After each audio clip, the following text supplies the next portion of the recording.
G'day everyone, welcome to Craig's Aviation YouTube channel. My name's Craig Ingalls. In this video, I'll be sharing with you an example of a job application. The application letter. Up on the top right hand side here, I've put my residential address together with my telephone number and email address. I strongly suggest not putting a PO box up here, because you may not live in that location. You might be applying for a job that's 1,000 miles away on the other side of the country, and you might be using your mate's PO box or someone else's, and which is obviously going to require a relocation for yourself. And the recruiter may become suspicious if they happen to see that your PO box coincides with the location of where you're applying for the job.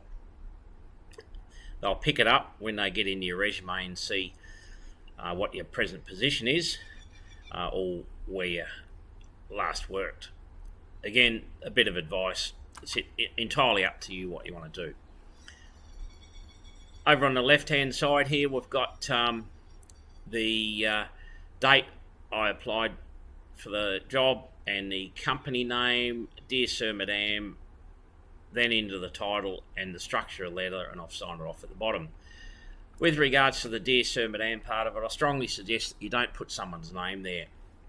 The reason being is the application might go to someone else, okay, unless you are 100% certain that you know that this application letter is going to go to that person, and also I'd strongly suggest that you do know that person. Otherwise, you might put in there, Dear Jack, and the application might go to Jill, who happens to be Jack's receptionist, and Jill may not like that. She might take offence to that, particularly in the modern age we live in the world, so just be aware of it. Entirely up to yourself, okay, but just a bit more advice there. Then I've put the title of the letter or the application like you do with any letter you write these days. Not that we formally write letters much now, but it's all emails and WhatsApp and all that kind of junk. But anyway, then I've gone into the structure of the letter. First statement is specifically what I'm applying for and the base, if that's applicable. Then I've went into a brief statement with regards to my experience in the aviation industry. Then the next paragraph, followed by my total flying hours and also the hours. In this case, I've got in the DC3. Then some supplemental information with regards to some training I've done in the aeroplane as well. Then I've just put a nice thank you note there, thanking them for reading the application. I look forward to hearing back from them. And then I've just simply signed it off. If the recruiters are asking for some specific information with regards to qualifications and experience, I'd certainly make mention of that in this letter as well. I wouldn't overcook it by putting a lot of fluff or filler in there and rubbish. Okay, they don't want to know that you've got a good handicap in golf, unless obviously you're going to be flying world-class golfers around the world.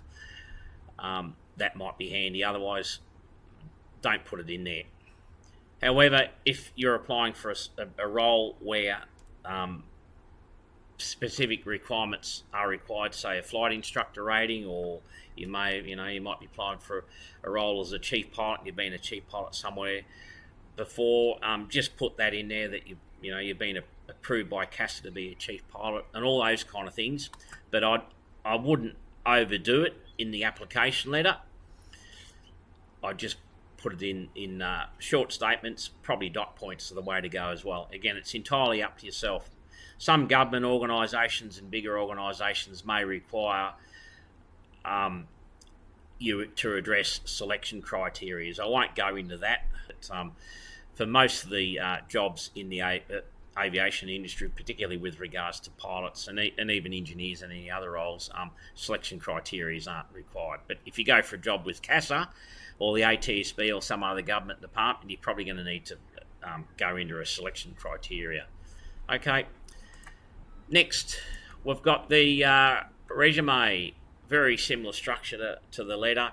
Up on the top left here, we've got the my address again, telephone number, and my email address. Then clearly at the top, in the middle of the page there, my name, who I am. Then my date of birth. You can see that I'm only a young fella, so got a long way to go in the industry or in the world to grow up a bit.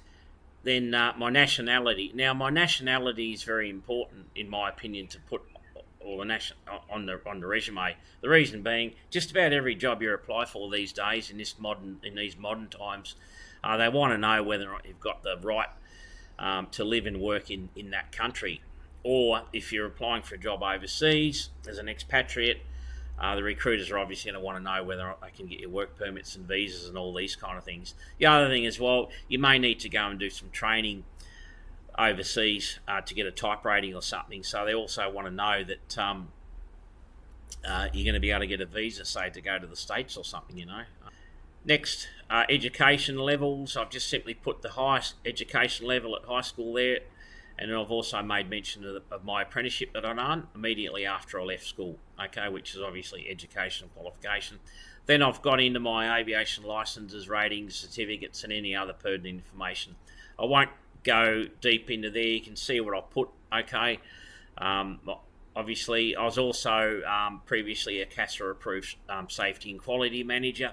I've made mention of that, okay. That's handy if you're applying for a job, say, as a senior management role, and you need to be approved by CASA. Okay, that just gives a bit of background there that might be helpful, and a few other bits and pieces.